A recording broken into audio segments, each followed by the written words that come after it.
Et la paix en Ukraine, il en sera question cet après-midi au musée de la Marine, où une trentaine de chefs d'état-major des armées de l'Union européenne et de l'OTAN sont rassemblés.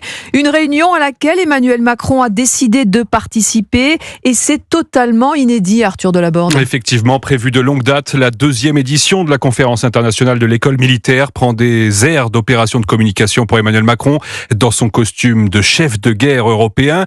Retransmise en direct à la télévision, l'image inédite d'un président français s'adressant à pas moins de 35 chefs d'état-major de pays européens et de l'OTAN est destinée à marquer les esprits.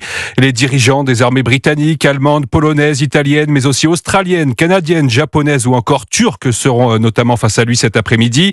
Au-delà des questions qu'elle pose sur la souveraineté des États participants, la séquence vise à consolider le leadership européen d'Emmanuel Macron. Sur ce plan, certains de ses proches assurent qu'il a un boulevard depuis le basculement stratégique amorcé par Donald Trump.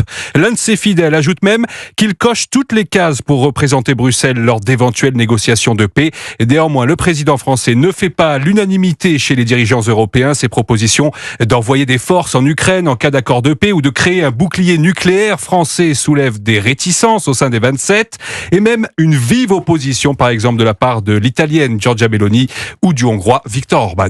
Arthur Delaborde. Alors,